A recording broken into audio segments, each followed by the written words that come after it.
That sounds good. All right. We ready? Any of the other officers have stuff, chapter wise? Going once. Going twice. Sold. All right. I will hand the car keys over to you, Eric. Okay. Just as soon as I find you again. There's got to be an easier way to do this.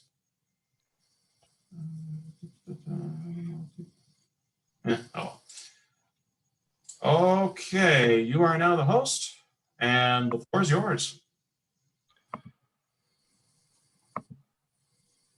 It still says I can't take over control. You gave it to me on accident. Oh, did I? Yeah. I did. Doggone it.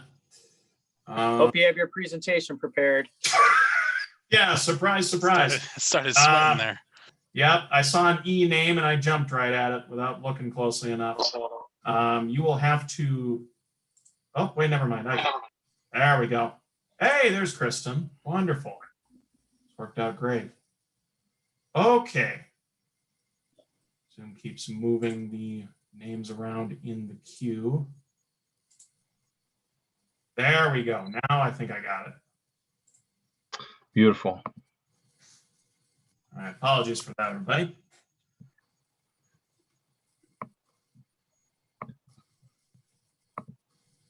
All right, does everybody see the screen? Yep. Yes, sir. Beautiful. All right. Well, I appreciate the invitation to speak with y'all, and just going to kind of go over some technology things, mostly hazard monitoring for public safety that Hennepin County and its partners have been working on.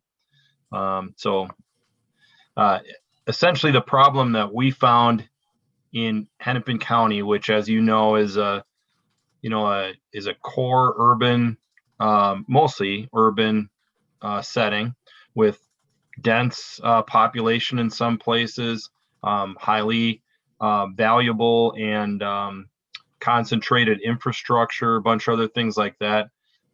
We needed a little bit of a different indications and warning and alert setup than a lot of the other places around the state would need.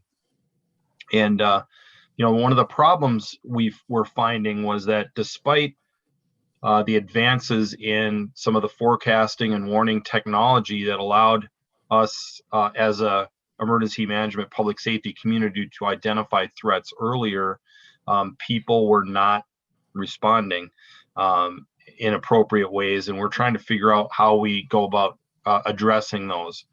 One of the things that we found in doing research on the literature and the studies of prior recent disasters was that there was a lot of perceptual problems regarding why people weren't doing this. One was a low confidence in the technical accuracy of what was being warned.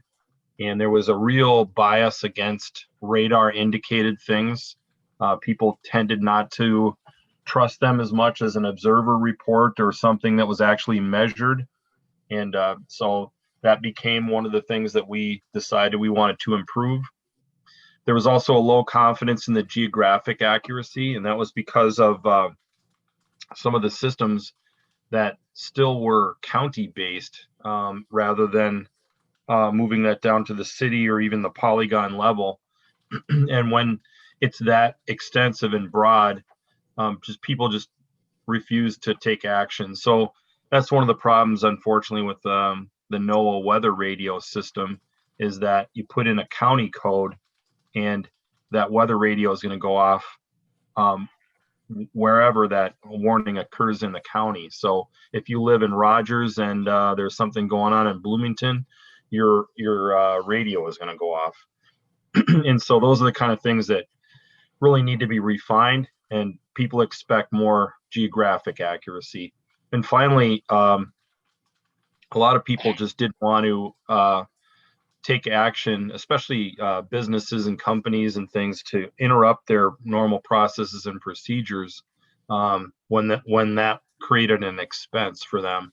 And so they only want to take action if there is a really credible threat in their in their immediate vicinity, not even far away, but something right there.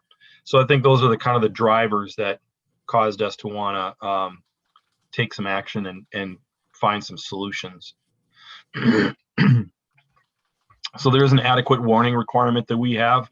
Again, high population density, infrastructure concentration, mass gatherings at stadiums and other events, and vulnerable activities. It requires a reduction in the time that we need to detect, recognize, and warn. And in a lot of other places, you know, these storms can travel through cornfields and soybean stands and all that kind of stuff before they ever get close to hitting a population center, a town or a city or something like that. We don't really have that space available to us in Hennepin County in all but the very westernmost approaches to the county. Everything else has developments and suburbs, and they continually every year get more and more developed and spread further and further to the west in our county. So we need to increase the geographic accuracy and specificity of our warning. We want to reduce the false alarm rate, both false positive and false negative, to boost that confidence. And the only way you can really reduce those is having accurate data from the field. And we want to increase the types of threats able to be detected and warned. And, you know, traditionally, people are just warned about tornadoes and sometimes floods. And there's a lot more things that, you know, present a threat to life. And we want to be able to warn those as well. So one of the great studies to come out of 2005, you know, which was a seminal year in disasters because it was the same year as Katrina and Rita. But the Executive Office of the President and the National Science and Technology Council produced this document about the grand challenges for disaster reduction. And unfortunately, it was issued just a month before the impact of Katrina, and so it was largely forgotten. But it's a really important study. And disaster reduction grand challenge number 1 is provide hazard and disaster information where and when it is needed.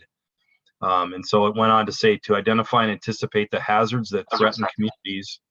A mechanism for real-time data collection and interpretation must be readily available and usable by scientists, emergency managers, responders, citizens, and policymakers. So they talked about the criticality of developing and improving observation tools, which are essential to provide pertinent, comprehensive, and timely information. So that's kind of where we started from. And the World Meteorological Organization continues to say that early warning requires sustainable, systematic, and consistent real-time monitoring and detection of hazards. One of the problems we found was that the sensors in our county were really oriented in the east. They were at the airports, of which we have 3, and they were located around the interstate highway belt. And, you know, our weather generally comes from the west. So there was a gigantic blind spot from the rural airports out in Wright County and farther west in. And, you know, really there was no formal systematic way of collecting observations for those storms and weather phenomenon as they headed in towards us. So we needed to build something that filled in those gaps, a much more dense network. So the uses and applications of this system that we came up with, the Hennepin West Mesonet, are many. The primary mission driver is public alert and warning, but it can also be used for public health and safety. It can also be used and is used for research. And then finally, commercial applications also use our data. So this is the network of stations that are currently operating, the dark blue stations, of which there are 24. And they are, our original design criteria is to draw a 2.5-mile circle around each one of the stations and have those 2.5-mile circles kind of bumping up against each other. That has really been effective and able to be done in the center and western portions of our county. In the east, because of the difficulties of finding suitable sites and just the fact that real estate is really tough to get. It's been harder to do, but we've been able to fill that in a little bit. We have 24 operable sites currently, and they are World Meteorological Agency compliant and National Weather Service compliant, and that means it's not mounted on a roof or some crazy location that is going to skew the results and the temperatures and the winds and things like that. They are standard heights off the ground for all the instruments. There's a standard clear zone that we have and a fenced in area, and so it's really a very reliable sighting locations type of stuff. And the equipment itself is professional grade, instrumentation. You'll also know notice the 4 dots down in Scott County. Scott County has participated with us and funded their own stations, 4 of them down in their area, which is a great help. And we're hoping at some point that other counties would join in as well. The software has been developed by the county to maintain all this, and so there's a lot of infrastructure that they would be able to capitalize on if they were to do these. So there's really 4 terrestrial environment sensor domains that we're interested in. Air is one, water, soil, and then electrostatic. We do a lot of lightning detection and things like that. But those are the primary terrestrial environments that we deal with, and we also have some other ones that I'll explain in a minute. But the atmospheric sensors, one of the big advantages is it's 1 minute data, and again, it's highly dense in the sensor network. So you can see the progress of storms, see them develop, be able to detect them very early as they're just starting to become violent, and so that's really important. The classics are wind speed and direction, temperature, relative humidity.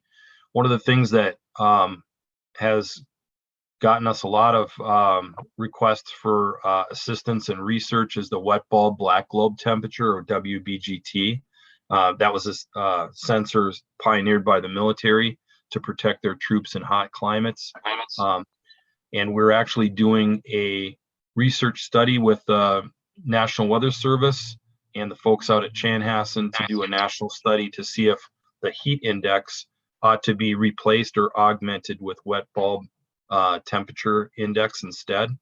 And we're also doing a project with the Department of Defense, and they are providing us additional instrumentation, which is a little bit different than the kind that we have, to do further research to be able to protect troops and things like that in all parts of the world. So we have taken a big role in that heat stress type of research based on the instrumentation we have. Well, not a lot of places have that. We also do solar intensity, rainfall, snow depth, snow water equivalent, which is not at all stations. That's a very expensive piece of equipment. And freezing rain, which is at many stations.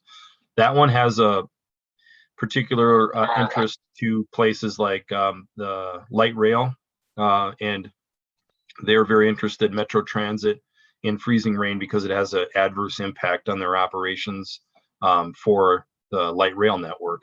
Once the lines start to freeze up, they have to mount a special de-icer scraper on their trains, and if they don't do that, it can really shut down the system. So there are some interesting applications. We also do a lot of soil monitoring and soil sensors. So we do soil temperature and soil moisture at 2 centimeter intervals down to 120 centimeters.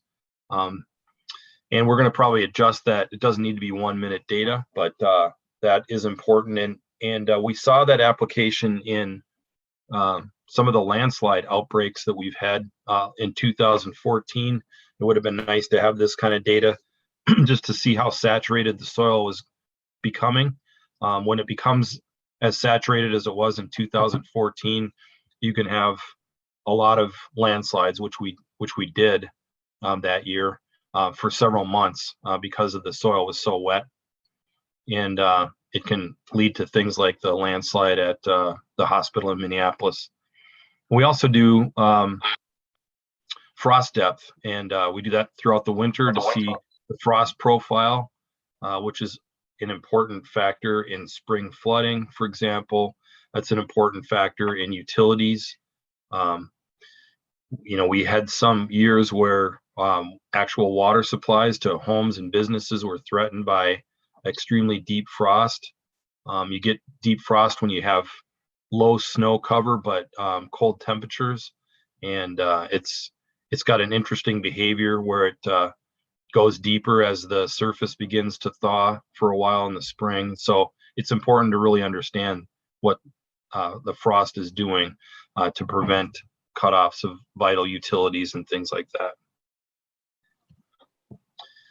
We also we've gotten some mitigation funding from FEMA to work on some stream level monitoring, and we've placed together with the Minnehaha Creek Watershed District some stream level monitors in the Minnehaha Creek Watershed, which is our most flood prone creek in Hennepin County. It runs through some concentrated urban areas in Minnetonka, Hopkins, St. Louis Park, Minneapolis, and it's capable of producing quite the damage, which it did in 2014. Together with these sensors and the traditional larger sensors of the Hennepin West Mesonet, we've been able to partner with the Watershed District along with the National Weather Service and the U.S. Geological Survey to create the Grays Bay Dam Partnership, which is a model of mitigation and disaster reduction. And without having to raise bridges and increase culvert size and build levees and all that kind of expensive stuff, just by virtue of sensor data and accurate modeling, they have been able to prevent any flooding on that creek since 2014, which was one of the record flooding years that they've had. If you recall, the same year that we had the landslide at the Riverside Hospital because of the moisture, we also had Methodist Hospital being threatened with their power supply being flooded because it was on the stream side, lowest level of their building. And the golf course, a bunch of other damages that the park board had to eat, and also a lot of public damages and business damages along in Hopkins and other places. Comment here. You're showing the across the where the lettering, where the words are, the sharing screen option. If you could hide that, then we could read what you got. Oh, there we go. Yep. Thank you. Yep. Thanks. Yep. So this was a phenomenal success in just getting accurate real-time information. So you can see that the prediction and the modeling is tied with taking actions and observing and making adjustments and spinning that wheel at the dam. So in 2014, there were record water level indications on Lake Minnetonka, which was flooding houses and neighborhoods and things like that along Lake Minnetonka, plus the downstream hazards. And despite several years now, not even in just 2016, but subsequent years of more water than they had in 2014, all flooding has been prevented. So it's a very good success story. We're probably going to do some more work to publish the results of that because you don't often see that. Another research project that we're embarking on or have embarked on is research on our geomagnetic profile underneath, in the deep basement rocks underneath Hennepin County and our region. Because of the characteristics of the basement rock or the Canadian shield that we sit on and our northerly geomagnetic latitude, Minnesota is particularly vulnerable to solar storms. And it's pretty underappreciated because, it's not a historic hazard. This hazard awaited the development of electricity really to understand that it even presented a problem. I mean, back in Roman times, nobody would have cared whether there was a solar storm or not. But in today's age, and you all realize this with all the electronics and things like that, a powerful solar storm can have very damaging effects on our systems, our modern systems. So you can see that as the U.S. Geological Survey has been doing work to identify these areas, Minnesota in particular stands out as an area that has particular vulnerability to these solar storms. One of the things that we noted was there was a lack of ground truth or local observations to really understand what was happening underneath our feet. There was a lot of statistical work being done or sensors being located in crazy places like Texas and New Mexico and Colorado. And I went to a conference and said, hey, since we figure large in this, why don't we put a sensor up in our part of the country? And so we offered one of our sensor stations in Minnetrista for them to erect one of their solar hazard monitors. And so this is most of it's underground, so you don't get to see any big cool instruments or whatever, but they have extensive sensors located underground that take a look at geomagnetic induced current, and it's a polarized one. So there's a north-south component and an east-west component, and then a simple magnetometer. But it's a project being run by the University of Illinois and a contractor, and then it's funded by the National Science Foundation. So we think that this type of data and understanding how our Earth responds underneath our feet to these solar storms, of which we just had one a couple weeks ago, that type of data will be very, very valuable in understanding what type of protective measures that we need to take for our grid in our region to see that it isn't disrupted or even worse, damaged or destroyed by solar storms. We also are interested in a couple human-generated domains that we want sensors for, and one of them is toxic industrial chemicals and chemical weapons, and the other one is the radioactive fuels and wastes and radiological dispersal devices. And so our sensors currently have all of them have radiological monitoring capability, with two variants of detectors to detect different types of radiation, gamma and beta. And it'd be really difficult to do alpha, so that's a significant threat, but we can't really monitor effectively for that remotely. That has to be done by humans. But these are great tools just to have on a continuous monitoring basis. And if we were to have a release, an accidental one from one of our nuclear facilities, these would be in a position to really immediately map out where those particles have traveled and things like that. So this is a great tool for area monitoring. And in the future, we have a concept of doing some much smaller sensor packages in the urban core that would help us understand wind, temperature, humidity, and wet bulb. And these are factors that feature into modeling of hazards and threats for chemical releases. We'd also have those ionizing radiation monitors on there, volatile organic compound monitors, particle counters, and various chemical detectors, of which we're still trying to figure out which would be the best types of sensors to have in these packages.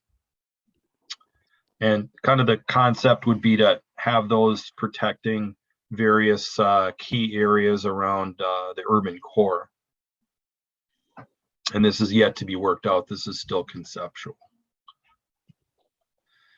So essentially the system requires us to do a lot of hazard and threat assessments initially, and risk assessments, vulnerability analysis, and we've invested a lot in that. You noticed the landslide thing. We released this last year a 257-page atlas of all the landslide characteristics of the county and all the places, actually the hundreds of places that there is geological evidence of that activity. We're currently working on a sinkhole or a bedrock collapse atlas that does the same thing with bedrock collapse. We're going to do groundwater flooding. We're going to do some human-based hazards such as rail and things like that. But that's a really important component that goes into mitigation and preparation and reduction of damages like we did with the Grays Bay Dam project. We also, obviously, I just described the hazard monitoring and threat detection. There are agencies that are tasked with providing warning to us, and they do a good job generally, but oftentimes it isn't detailed enough for a major urban county like ours to act upon, or that people will take actions using that data because it's much too general. Space hazard warnings, when there's a coronal mass ejection from the sun, they usually give very general guidance like, well, if you're above 50 degrees geomagnetic latitude and you're in the sunlit side of the earth, you might get impacted. Well, that's pretty general for anybody to take action on, right? Any meaningful action. So it really comes down to sensors and how we know that our area is vulnerable to it. And so that's why it's really important to have our automatic sensors. We also employ field observers. That never goes out of style. That's really, really important. And then we monitor media because oftentimes they get stories and pick up things that are missed by the formal process. The warning agencies and things like that is very important. We get into the alert and warning communications. NOAA weather radio is important and is the primary source, along with NOAA port and some of their satellite-based systems to get warnings out. And then we have the ability to tap into or utilize a broadcast media through iPods or wireless alerts. We've worked closely with and been the fiscal agent for the Twin City Public Television multi-language effort called TPT Now, which is a revolutionary multi-language warning system that can immediately or very rapidly put iPOS messages on a scroller across the bottom of the screen in Spanish, Hmong, and Somali, as well as English, which is as far as I know, a unique capability in the United States. So we've been really excited about that particular capability. We have the cities that have telephonic call systems that, kind of the reverse 911 theory. We have our outdoor alarm sirens, outdoor digital signs. We have an agreement with Clear Channel Outdoor to use their signs. And we are active in several of the social media platforms. And that type of message would generally drive one of two types of actions, either evacuate or shelter in place. And so those immediate things that we want people to do. And then that leads into response and response decision making, which all that stuff on the left provides information to. So that's kind of really what I wanted to convey as far as what we've been up to in Hennepin County. The Hennepin West Mesonet information is available to anyone for free at hennepinwestmesonet.org, which is our website. And it's something that, if you want to know what's going on close to home in your neighborhood, there's usually a sensor close to you that you can see, or you can look at the maps that describe the whole thing. But we think it's a pretty good system, and we continue to improve it and integrate it with all the rest of the decision making that we do. So with that, I can take any questions that people might have. You were talking about landslides affecting Riverside Hospital. Am I thinking of the one that's kind of running parallel to the U of M Twin Cities? Yes, that was in 2014. We had the collapse, and it was the West River Road. Fairview Riverside, and it closed West River Road for a couple years. That was almost a fatal landslide. There was apparently a driver who just missed being swept out by that debris flow into the Mississippi. You saw that in the rearview mirror with all the trees and the mud and all that rock flying out into the stream. The year prior, we did have a fatal in Lilydale, where the little kids on the field trip from St. Louis Park fossil hunting were buried. There was 2 kids that died and 2 others that were injured and needed extrication from the rubble pile from that slide. So they are an underappreciated but very real hazard. And with increasing precipitation due to climate change, that the numbers of those have upticked, and we see more activity than we have in the past. Did I miss this, or I heard recently they're doing work on trying to predict earthquakes, and boy, that's got to be a tough one.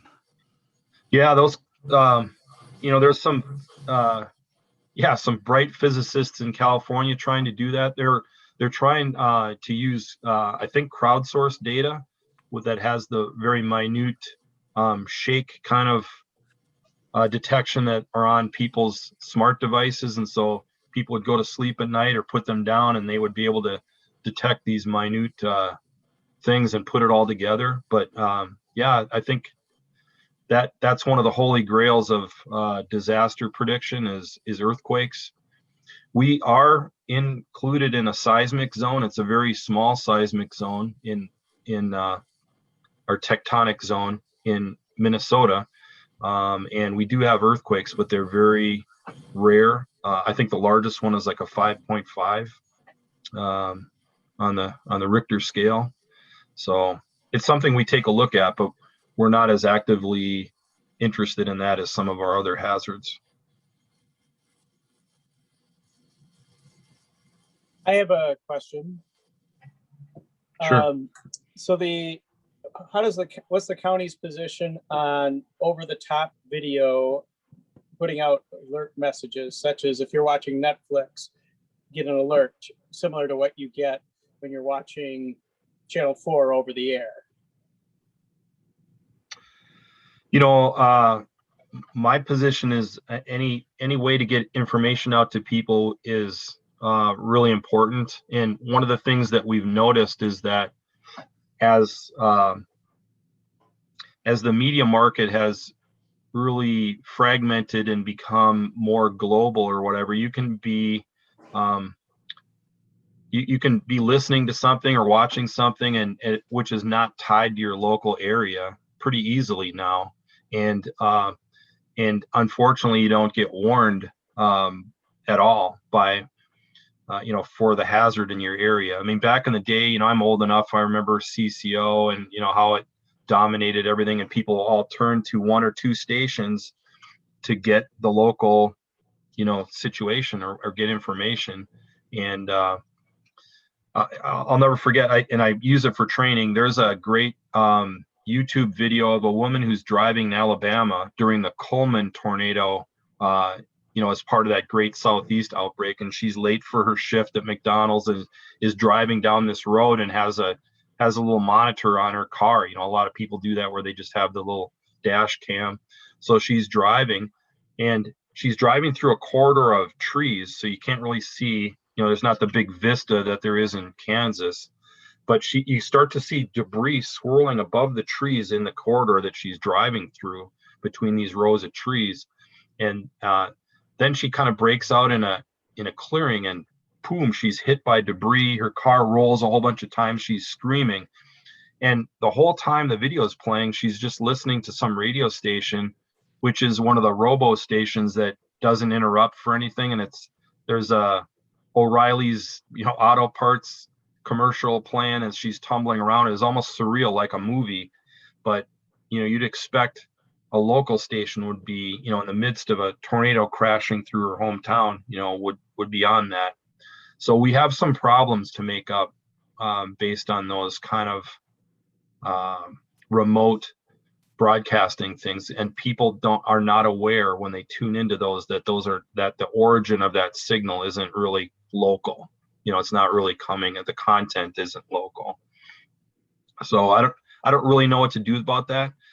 But since you are broadcast folks, and I know it's all close to your heart, I think radio is a huge answer, and broadcasting in general. I went down to Hurricane Irma in the Florida Keys, and I arrived on the island along with a bunch of my partners from Minnesota to to help out. And we arrived immediately. We were driving through the hurricane, the remnants of the hurricane in Georgia, to get down to the Florida Keys.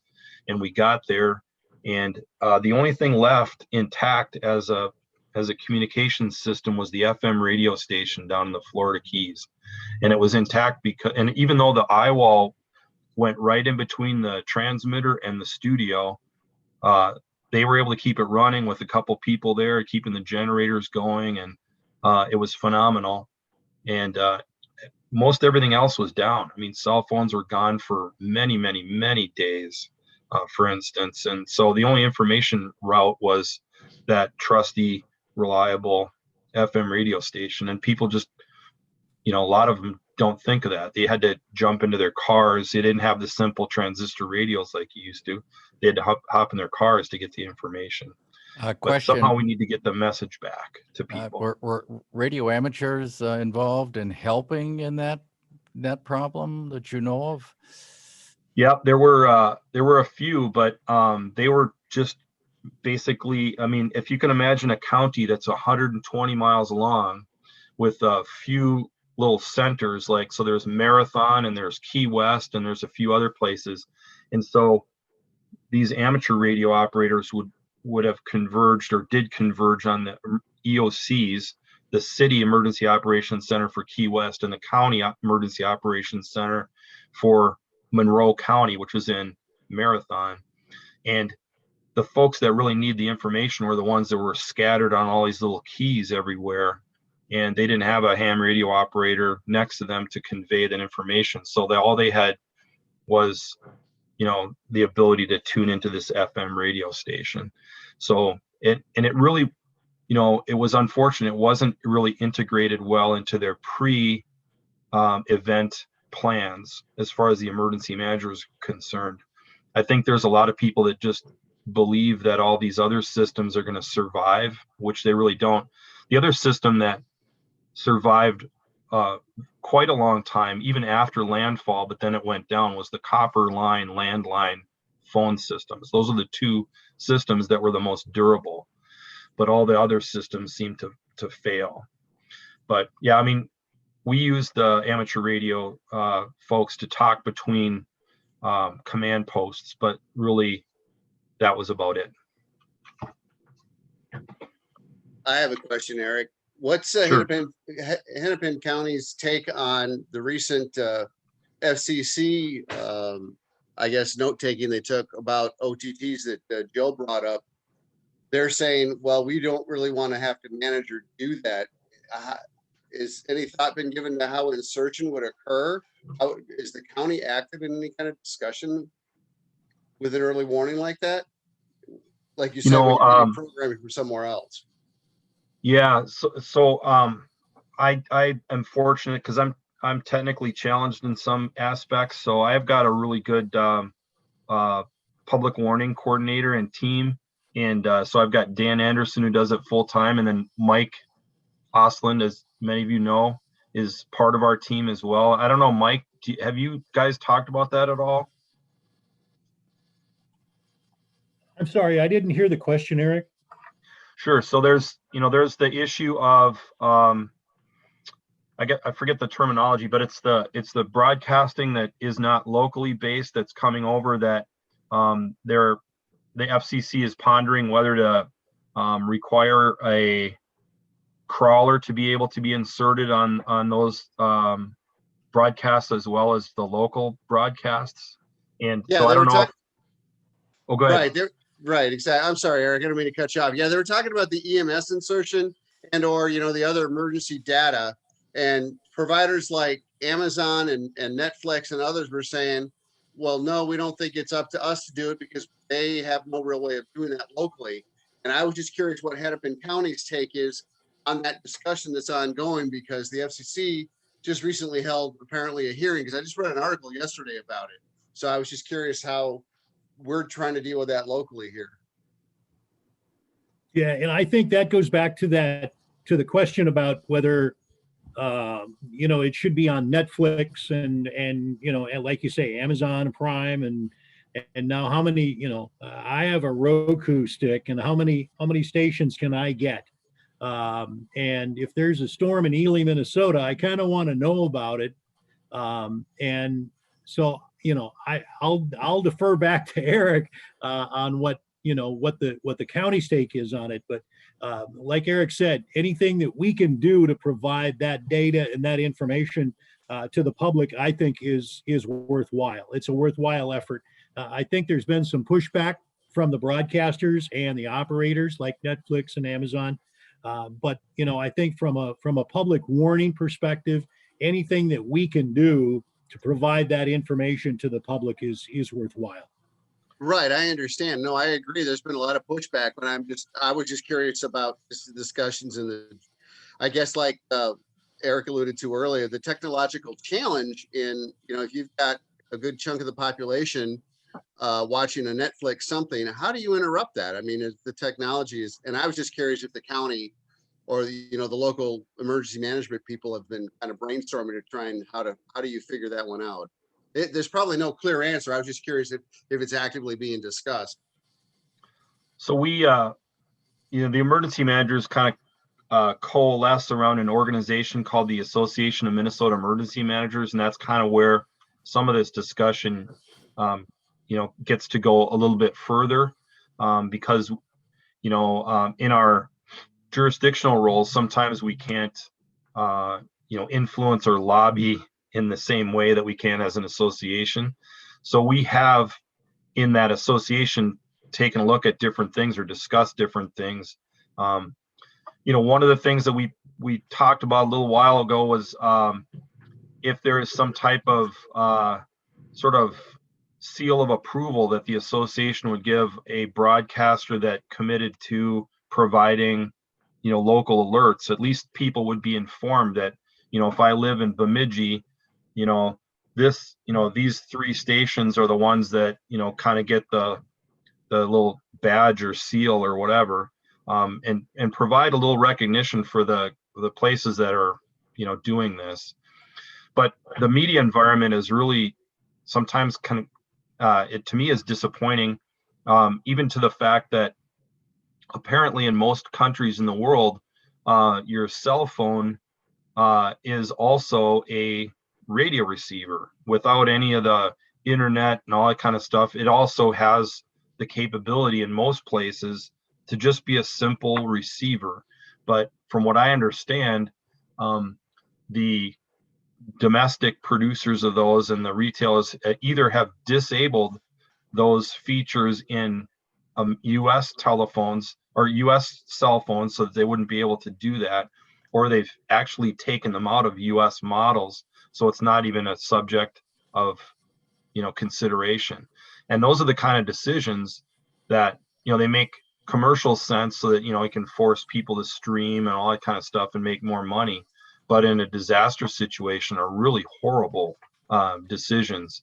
And it doesn't seem like the regulatory authorities have the stomach to do things that they used to. I mean, we have a radio in our showcase that has the old Conelrad indents on the dial that everyone was supposed to spin to when there was a threat in the 50s and 60s. But we're so far away from those type of things now. We're just letting it all go and just assuming that people are going to be able to navigate through the hundreds of options that they have to find a commercial broadcaster that's going to provide them information. And that's a tall order. Yeah, welcome to geopolitics. Yeah, exactly, right. And Next Radio, I think, is what you're trying to think of. It's called Next Radio? Yeah, who would put an FM chip in most commercial smartphones. That service has effectively been bought out. And I should know, right. I tried to get them as a chapter speaker at one point. Well, actually, one of the guys who still buy a flip phone, I actually was surprised to find an FM radio in mine. So nice. It's still out there. The other thing I was going to wonder about is can the Amber Alert or anything close to that be used for situations like this to try to get something to people's cell phones for a message at all? Yes. So there's a system called WIA, or Wireless Emergency Alerts. And that uses essentially the same technology. Authorities have different limits as to what they can do. And like for an Amber Alert, that is exclusively the domain of the state at the BCA. They can issue those. But we can issue a civil emergency notice, which is very general. We can't issue specifics like tornado warnings and all that kind of stuff. That's the exclusive domain of the National Weather Service. But we have this all-purpose catch-all civil emergency thing that we are able to utilize. And we do those for weather events that are unable to be warned by the National Weather Service. So we had softball-sized hail on the western margin of our county, which obviously is a life-threatening event. Just the energy that a softball-sized hailstone falling would kill somebody. So we issued that and, activated sirens and that type of stuff. So we do that type of thing.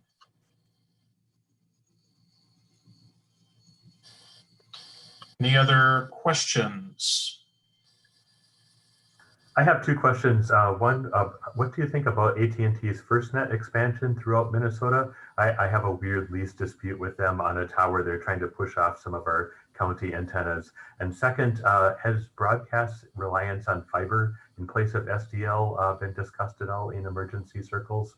I know microwave's always a little bit expensive, but fiber is getting so much cheaper that some of the stations I work with are considering replacing STL radios, microwave links between studio and transmitter with fiber. And I was just wondering, does that affect broadcast emergency reliability long term?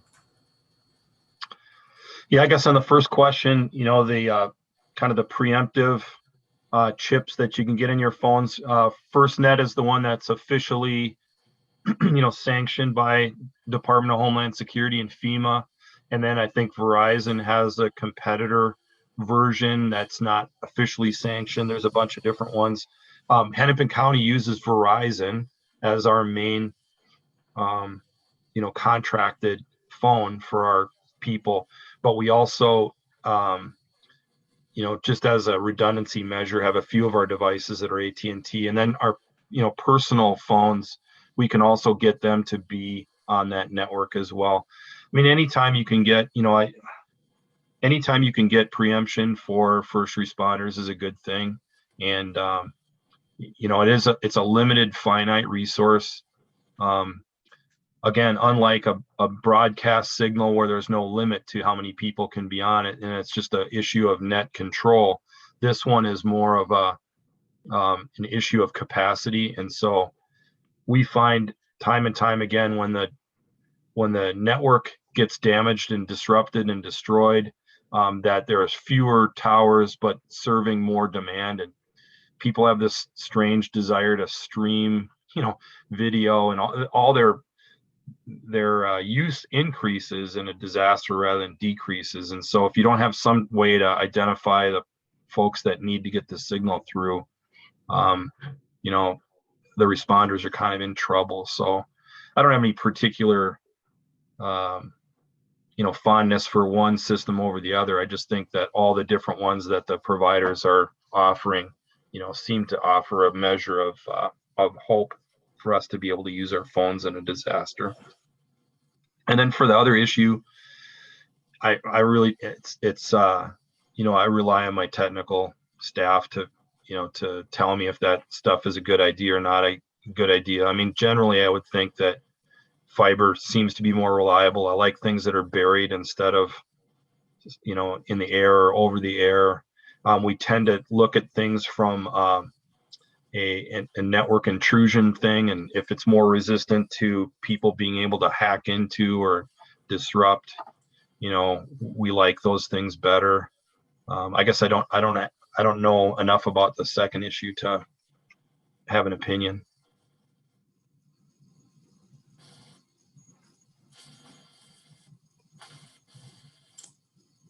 Any other questions?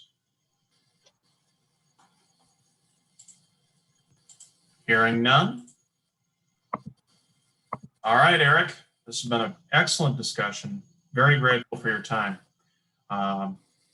Yeah, this is a conversation that we don't always get to have.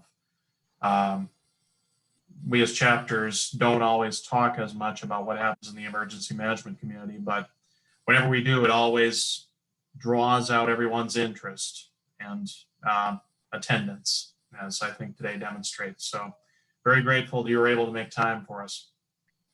Thanks, Yes, Taylor. thank you. And here's what I would offer, and I know Christy would back me up, and all the other emergency managers would be, if there are issues and stuff that you think are important that we need to know about, don't hesitate to let us know, and we want to partner with you all, and somehow we should keep a bridge going and open between us, because there's a lot of very vital things that you do that I think, we think it's magic. All this stuff just happens, right? We just turn things on and it works, but we'd love to know if there are insights that you have to make our operations better and more survivable in a disaster. So appreciate the invitation, and hopefully this won't be a one-time relationship. We should talk more often. I like that. And speaking of Kristin, I'd like to bring her into the conversation. Thank you very much, Kristin, for being so patient with us this entire time.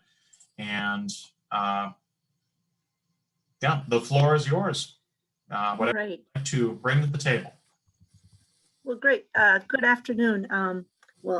First of all, just kudos to Eric. He is one of the consummate professional leaders in our discipline of emergency management, and most of what we work on here at the airport is in direct partnership with him and his staff at Hennepin County Emergency Management. So by way of introduction, my name is Kristin Rollwagen. I am the emergency manager here for the Metropolitan Airports Commission. And the Metropolitan Airports Commission is the governing body for MSP Airport. And so that just to kind of give you an idea of where we kind of fall in the hierarchy, the airport itself is made up of over 700 different employers. And so Kristin, each one, yep. Would you please turn your video on?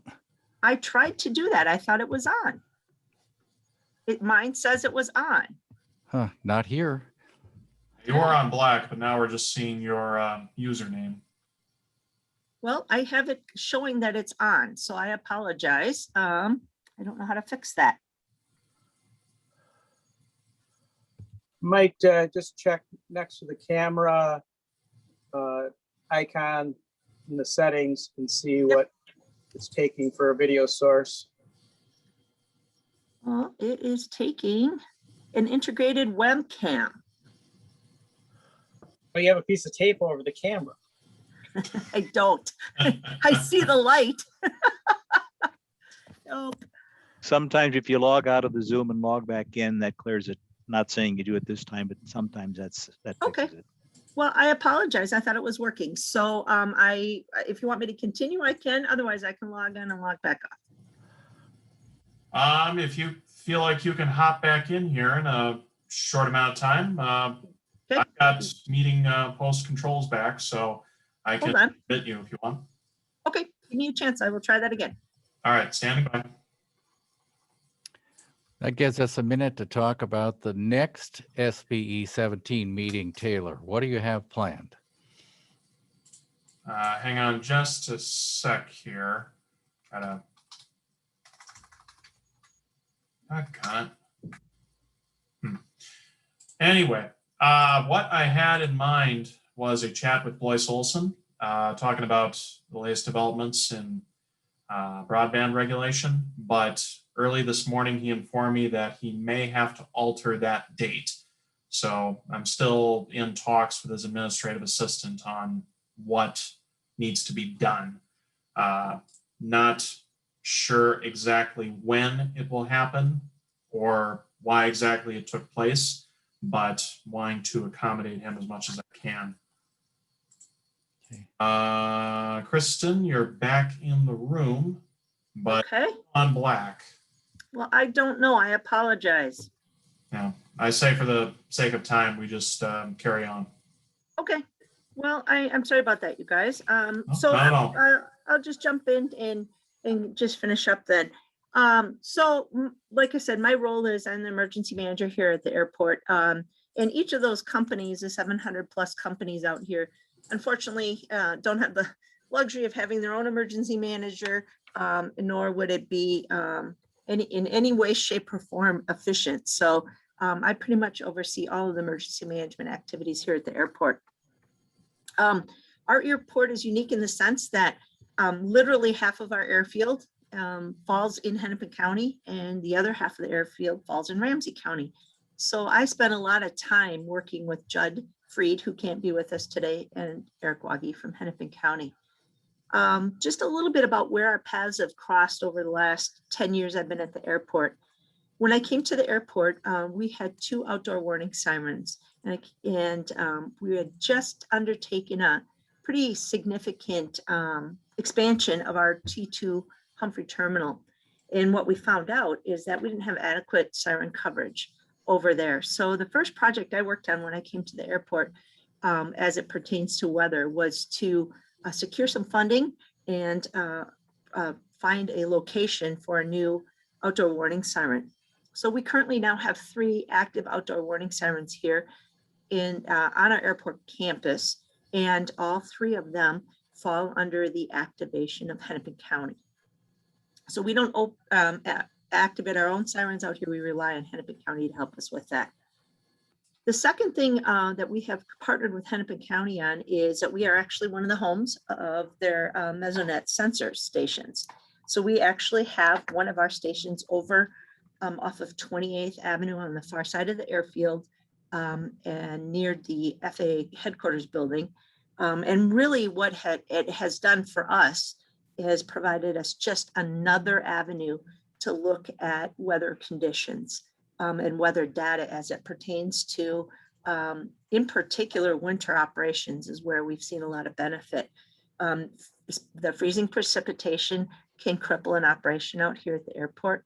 And then it's not just treating the runways because the chemicals sometimes don't work at the right temperatures, but also causing such a backup with our de-icing of aircraft that at times that freezing precipitation and any information we can get ahead of time through the weather service and or what the moisture content of that freezing precipitation is something that's really helpful. So we continue to have one of those sensors out here, and I'm pretty sure we've added the humidity sensor as well. We use that a lot when it gets really untenable outside and we've got our crews working outside, and we keep an eye on their health and well-being through some information that we can get on dew point and humidity as it pertains to our employee workforce. A lot of our folks are outside, as well as a lot of our airline staff work outside. And so just wanting to make sure that they are not exceeding their abilities when it's that hot and humid out. We keep a close eye on that. I will share with you on the St. Paul side of the airfield, the Ramsey County side of the airfield, keep in mind, we also have 6 reliever airports that are based in the counties that surround the core of the metro area. And we're working with Hennepin to add a Mesonet sensor out at Flying Cloud Airport. And then on the St. Paul side, we have a deployable flood wall and a semi-permanent flood wall that we have constructed down at the St. Paul Holman Field Airport. We have had significant disruption to operations at that airport over years as it pertains to spring flooding, and most recently with the amount of intense rain events, we've had actually fall deployments of that flood wall due to rain and the high levels of the river. So our flood wall is like I said, we have a semi-permanent process. We have a permanent portion of the flood wall that stays all year round downtown there on the airfield closest to the river there. And then we had a deployable flood wall that we have to have our field maintenance folks and some of our St. Paul workers go and actually erect that portion of the flood wall. It costs the airport a lot of money to invest in that on their own. And I will tell you that it has paid for itself over and over because the amount of time and disruption that a flood event causes to the airfield. When that water goes away, the damage that the sustaining water has done to an airfield and the systems that are in control of an aircraft landing and taking off is so extensive that our investment to keep water off that airfield and keep that airport operational is huge.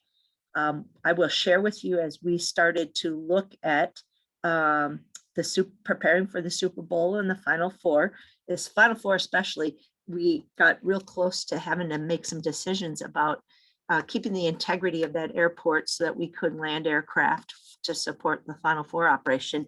And so we did opt to preemptively deploy the flood wall just to be ready for any particular flooding we might have seen for the Final Four that would have forced us to look at other places to put aircraft.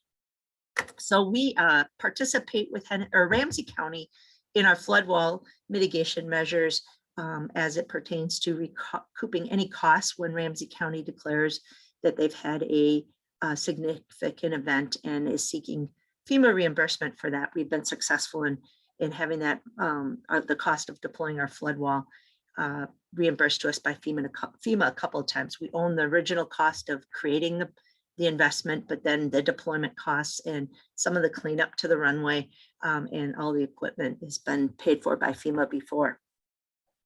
We are working to continue to be a great partner with the National Weather Service and being weather ready here at MSP Airport in particular, both the terminals here, but also with our 6 reliever airports. And I will tell you that our reliever airports host a number of special events where they will have larger crowds on scene or on site, I should say. Now, of course, not in the last year with COVID-19, but in years past. And we've used that Weather Service has a great partnership with providing on the spot weather reporting and pre-event and event monitoring capabilities for weather that we partner with them on those events. And so we continue to move more and more towards being a weather ready airport in our 6 reliever airports, but also here at MSP, we continue to move towards asking for our official storm ready certification. And the big piece of that for us has been the last piece that we haven't been able to finish, and we're just on the cusp of finishing, is just really looking closely at our severe weather shelter areas. If you've been to MSP, we are a constant construction site out here. And most importantly, I would say we took a lot of advantage of there not being a lot of folks in the terminal to do some pretty significant construction work out here at the airport during the COVID-19 pandemic. And so a lot of that involves in our arrivals area, our baggage claim area, and then going through and revalidating our severe weather shelter areas. And so now we're at a point where we feel like we stabilized with the construction and the changing footprint of our airport that I would feel much more confident submitting an application for storm ready certification, knowing that we've got a pretty consistent set of severe weather shelter areas that we've identified. We actually participate in Tornado Drill Day. Our employee base here participates. We even tried one year, a couple of years ago, to engage the public in a partnership with Caribou Coffee out here at MSP. They gave us about $100 worth of $5 coffee gift cards, and we would approach someone in a gatehold area and offer them a $5 Caribou gift card if they would agree to be a part of our process of moving people into a severe weather shelter area once the outdoor warning sirens sounded and our NOAA weather radios and announcements in our terminal would go off. And we tried that one of the tornado drill days. So we really like to participate in not only that, but our Winter Hazard Awareness Week campaigns on an annual basis out here at MSP and provide that information to our employee base as a whole. And then finally, I will just close out with one last initiative that we work through in concert with both Hennepin County, Ramsey County. I don't think a lot of people recognize that we are the equivalent of a small city out here at MSP. We have just about all the moving parts of a small city. We have our own fire department, our own police department. We have our own 911 center. We have our own public works division. We have our own public health division because we have a CDC quarantine station. We have our own construction, or what I would call airport development. So we've got almost all those moving parts of a small city. And when we were fully staffed before COVID, we had upwards of 22,000 badged employees that could be on site at any given time. And on a good day, probably about 100,000 passengers traveling through our airport. So we would have at any given time, a very full building of people that in an emergency situation, that emergency alert, warning, and notification was a very important thing to us. And so besides the fact that we have, I call layers of that alert, warning, and notification, we've got our outdoor warning sirens, 3 of them, like I mentioned. We also have NOAA weather radios in all of our workspaces here at MSP. We have our internal announcements that are canned messaging that we can provide our internal messaging and announcements over the overhead speakers. We also have an emergency notification system that we can put messaging out to all of our employees. We also use our 800 megahertz radios. And then finally, most importantly, over the last year, we as our own PSAP, or Public Safety Answering Point, have been able to achieve the status of being our own WEA, whether, wireless emergency alert. We can issue our own WEAs. So we don't have to rely on Hennepin County like we do for our sirens. We are our own dispatch center when it comes to our alert and notification process. And we can create our own wireless emergency alerts. And we've built templates for what we would call immediate life-threatening events. And that would be if we should have a tornado descend upon our airport. I will share with you, St. Louis Lamberton Airport had that happen to them in 2016. We got close a couple of years ago when we had a couple of small weather events right across, or smaller tornadoes right across the river from us in Mendota Heights, and really almost made it onto our airport property. And then, of course, for any type of a immediate threat situation where we would have an immediate life safety issue for an active shooter like they saw down in Fort Lauderdale, we have those wireless emergency alert messages canned and ready to go, and that we could make that notification. We have partnered with our surrounding cities and counties to let them know about our capability, because we would have some bleed over into South Minneapolis and possibly over into the edges of St. Paul, and then Richfield and Bloomington. So I will share with you my own personal story about what wireless emergency alerts. It just happened back in April when we had curfews issued again around civil unrest. And I was working with our command staff in our police department, and we had a couple of pretty late nights because our officers were committed to working with some of the mobile field force units that were up in Brooklyn Center. Well, we did not issue a WEA for curfew. We relied on Hennepin County to help us with that if we needed to give that.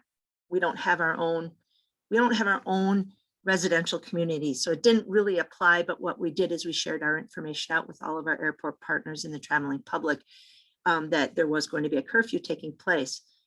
And what happened is, going home very late, I would get the initial wireless emergency alert because I was sitting on the Ramsey County, closer to the Ramsey County side of things, and then going home very late at night, and I would hit about Highway 77.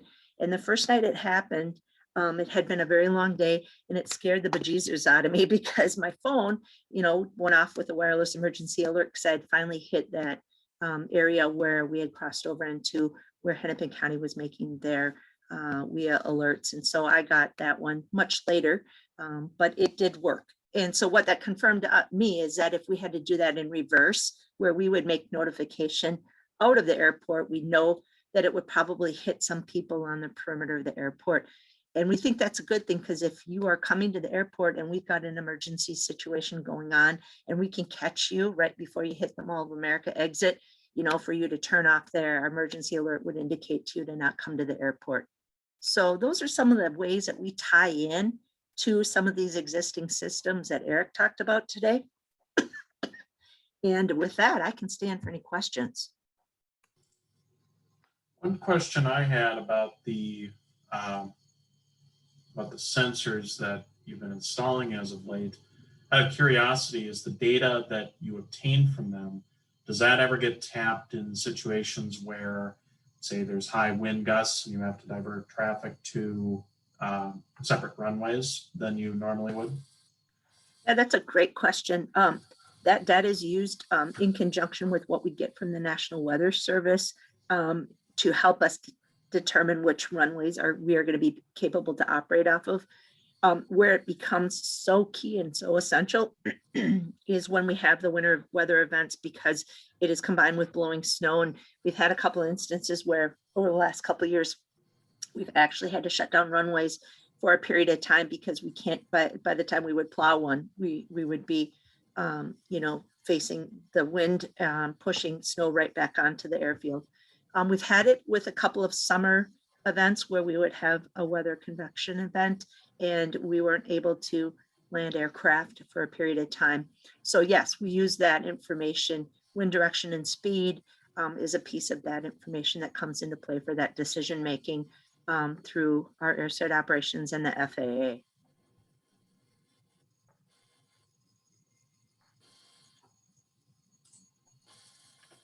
Well, kudos for all you do, Kristin. Thank you. That was very, very interesting, and I really appreciated the information. Thank you. Well, thank you. Any other questions from the group?